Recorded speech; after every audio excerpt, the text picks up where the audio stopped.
الحمد لله رب العالمين والصلاة والسلام على سيد الأنبياء والمرسلين أما بعد فأعوذ بالله من الشيطان الرجيم بسم الله الرحمن الرحيم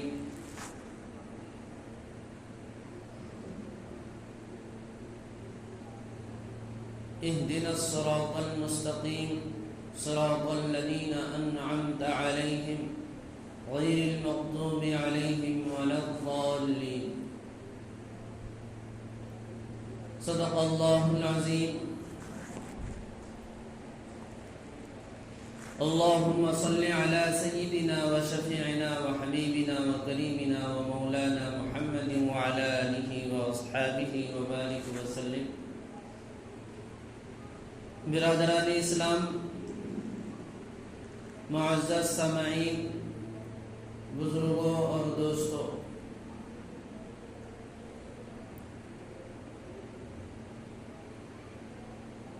گزشتہ جمعہ میں ایک بات یہ کہی گئی تھی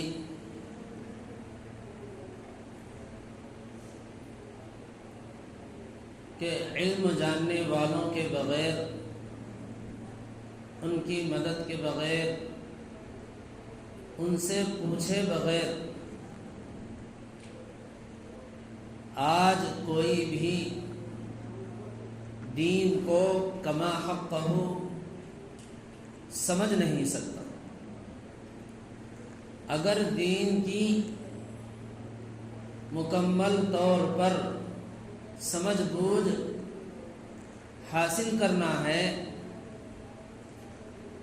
اہل علم کے بغیر اس کو سمجھا بھی نہیں جا سکتا اور اس کو حاصل بھی نہیں کیا جا سکتا.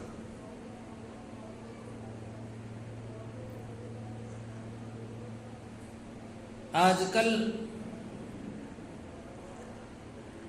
یہ ایک عجیب فتنہ بن چکا ہے کہ لوگ بالخصوص جدید تعلیم یافتہ افراد، نوجوان اس مرض کے اندر مبتلا ہیں کہ وہ یہ سمجھتے ہیں کہ دین وہ از خود حاصل کریں، ان کو کسی کی مدد کی ضرورت نہیں ہے.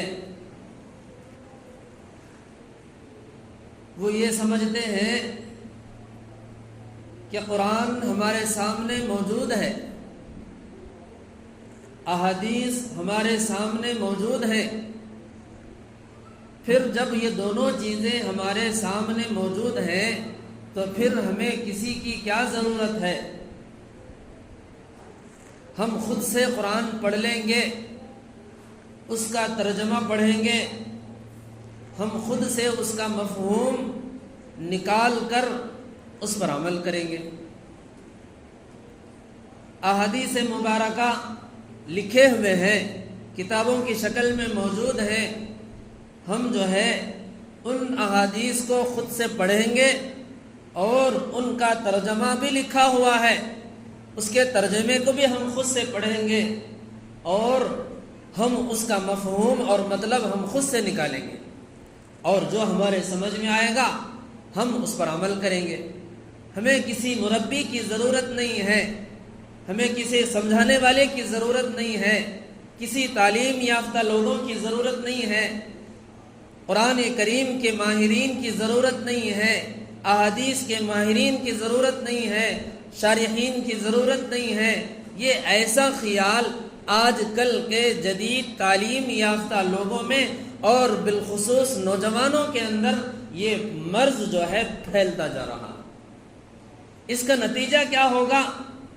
اس کا نتیجہ گمراہی ہوگا کہ آدمی جب اپنی ذات سے قرآن شریف کو پڑھے گا اور اس کو اپنی ذات سے سمجھے گا اور اس کو سمجھنے میں اپنے ماقبل کے صحابہ، اسلاف، تابعین، طبع تابعین کی ضرورت کو محسوس نہیں کرے گا تو اس کا نتیجہ لازماً گمراہی ہوگا.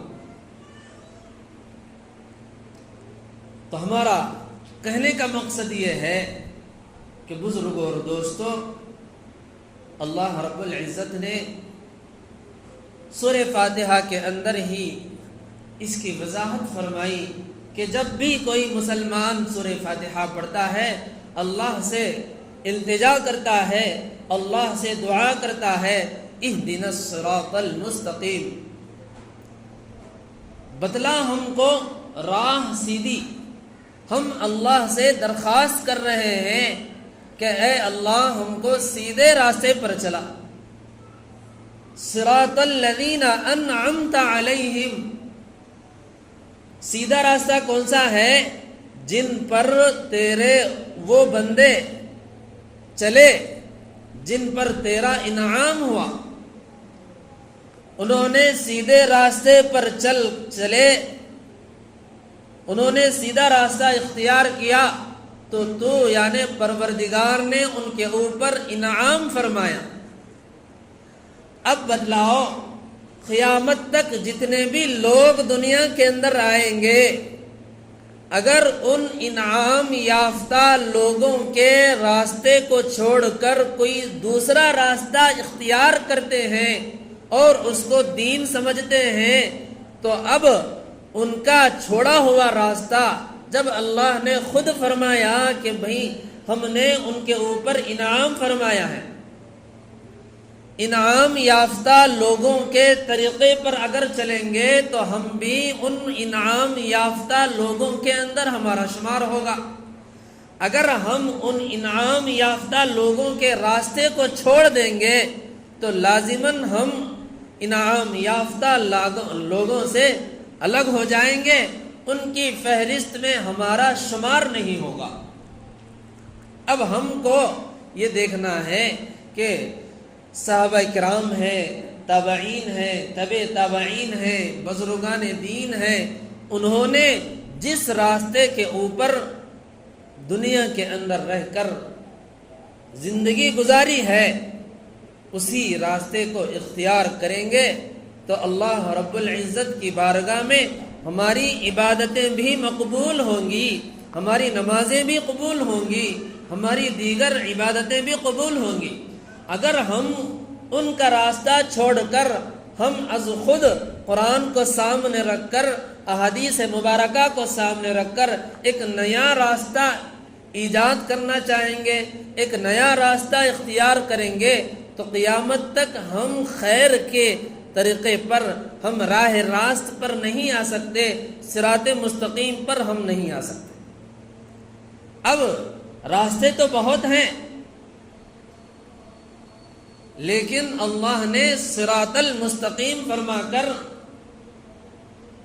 اعلان فرمایا کہ قیامت تک کے لوگوں کے لیے یہ ایک ہی راستہ ہے جو صراط مستقیم کا راستہ ہے۔ راستے بہت ہیں، لیکن جو سیدھا راستہ ہے صراط مستقیم، اگر اس پر چلیں گے تو تم جو ہے راہ راست پر رہو گے۔ آپ سے پہلے، تم سے پہلے جو لوگ اسی راستے پر چل کر اللہ کے انعام یافتہ بندے بن گئے، اگر اس راستے کو چھوڑ دو گے، دوسرا راستہ اختیار کرو گے، تو لازماً ہمارے نتیجہ ہمارا یہی ہوگا کہ گمراہی ہمارا مقدر بن جائے گی۔ اللہ رب العزت نے قرآن کریم کو اللہ کے رسول صلی اللہ علیہ وسلم پر نازل فرمایا۔ یہ قرآن کریم کا جو نزول ہوا ہے، یہ 23 سال کے عرصے کے اندر مکمل ہوا ہے، ایک بارگی قرآن کریم نازل نہیں ہوا۔ عرش سے آسمانی دنیا پر ایک بارگی نازل ہوا، پھر آسمانی دنیا سے حضور پاک صلی اللہ علیہ وسلم کے قلب مبارک پر جیسی جیسی ضرورت پڑتی تھی ویسا ویسا قرآن کریم نازل ہوتا تھا۔ ایک بارگی آپ کے اوپر قرآن کا نزول نہیں ہوا۔ صحابہ کرام کو حضور پاک صلی اللہ علیہ وسلم جیسا جیسا قرآن نازل ہوتا تھا ویسا ویسا صحابہ کرام کو قرآن سناتے تھے، اور اس قرآن کریم کو سن کر صحابہ یاد کر لیتے تھے۔ پھر صحابہ کرام رضوان اللہ علیہم اجمعین نے پورا قرآن اپنے سینوں کے اندر محفوظ کر لیا۔ صحابہ کرام کے بعد حضور صلی اللہ علیہ وسلم کی وفات کے بعد اب دنیا کے اندر حضور تو نہیں تھے، وحی نازل ہونے کا کوئی سوال ہی پیدا نہیں ہوتا، وحی کے نازل ہونے کا سوال ہی پیدا نہیں ہوتا، وحی تو پیغمبروں پر نازل ہوتی ہے۔ اب دنیا سے پیغمبر تو اٹھا لیے گئے، اب دنیا میں پیغمبر تو نہیں ہیں، اب صحابہ کرام ہیں۔ صحابہ کرام جو ہے قرآن کریم کو اپنے سینوں کے اندر محفوظ کر لیے تھے، اور اللہ کے رسول صلی اللہ علیہ وسلم نے پورا مکمل دین تمام صحابہ کرام کو سکھا دی۔ تمام صحابہ کرام کے سامنے دین کو رکھ کر کے ان کو اس پر عمل کرا کر کے دنیا سے رخصت ہو گئے اللہ کے رسول۔ اب حضور کے جانے کے بعد صحابہ کرام کا زمانہ آیا۔ صحابہ کرام میں بعض صحابہ پرانے تھے، مہاجرین تھے، عالم تھے، قرآن کو اور دین کو اچھی طرح جاننے والے تھے، اور بعض صحابہ کرام ایسے تھے جو دین کو مکمل طور پر نہیں جانتے تھے۔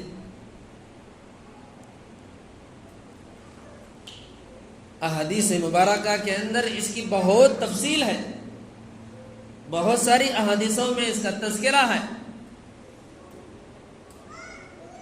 ایک حدیث پاک کے اندر ہے کہ ایک صحابی ایک لشکر صحابہ کرام کا گیا تھا،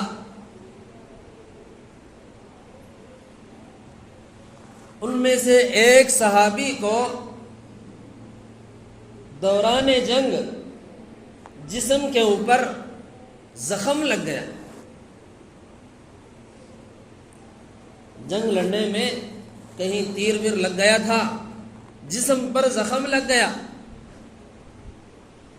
تو پھر رات میں وہ صحابی جن کو زخم لگا تھا، جن کو مار لگا تھا، وہ صحابی رات میں سو گئے تو ان کو احتلام ہو گیا، غسل ان کے اوپر واجب ہو گیا، غسل کرنے کی نوبت آئی تو جو دوسرے صحابہ کرام تھے انہوں نے مشورہ دیا کہ آپ غسل کرنا آپ کے اوپر واجب ہے، بغیر غسل کرے کہ آپ نماز نہیں پڑھ سکتے۔ سردی کا موسم تھا، زخم تھا ان کے جسم پر، بیچاروں کو سب نے مشورہ دیا کہ آپ پر غسل کرنا ضروری ہے، تو انہوں نے مجبوراً غسل کر لیا۔ غسل کر لینے کے بعد سردی کی وجہ سے ان کی موت ہو گئی۔ پھر یہ تذکرہ جو ہے اللہ کے رسول صلی اللہ علیہ وسلم کی خدمت میں پیش کیا گیا، تو اللہ کے رسول صلی اللہ علیہ وسلم نے ان کو جو غسل کا مشورہ دیے تھے ان تمام صحابہ کرام کو تنبیہ فرمائی کہ تم نے ایک مسلمان کو قتل کر دیا۔ اگر وہ صحابہ کرام جو تھے اگر وہ مکمل طور پر اگر دین سیکھتے تھے تو ان صحابی کو جن کو احتلام ہوا تھا، جن کو زخم لگا تھا سردی کی وجہ سے، وہ صحابہ ان کو تیمم کا مشورہ نہیں دیے بلکہ غسل کا مشورہ دیے۔ اگر وہ صحابہ کرام اگر مکمل دین سیکھ لیتے تھے، پورا قرآن ان کو آ جاتا تھا، پورا دین اگر وہ سمجھتے تھے، تو وہ صحابہ کرام ان کو غسل کا مشورہ نہیں دیتے تھے بلکہ تیمم کا مشورہ دیتے تھے۔ اس سے معلوم ہوا کہ بعض صحابہ کرام بھی مکمل دین سے واقف نہیں تھے۔ حضور کے زمانے کی بات ہے، حضور ابھی حیات ہیں، ایسے واقعات احادیث مبارکہ کے اندر سینکڑوں ہیں۔ اب دوسرا واقعہ سن لیجئے، حضور کی حیات کے اندر اللہ کے رسول صلی اللہ علیہ وسلم کے دربار میں ایک آدمی کے بارے میں شکایت آئی کہ فلاں آدمی جو ہے فلاں عورت کے ساتھ بدکاری کرتا ہے۔ اللہ کے رسول صلی اللہ علیہ وسلم نے حضرت علی رضی اللہ عنہ کو بھیجا کہ جاؤ اس آدمی کا سر قلم کر دو۔ اللہ کے رسول نے حضرت علی کو بھیجا، حضرت علی رضی اللہ عنہ اس آدمی کو تلاش کرتے کرتے نکل گئے، اس کو ایک جگہ دیکھا کہ وہ پانی کے اندر بیٹھ کر ٹھنڈک حاصل کر رہا ہے، برہنہ بیٹھ کر۔ حضرت علی رضی اللہ عنہ نے اس کو بلایا، چلو اوپر آ جاؤ۔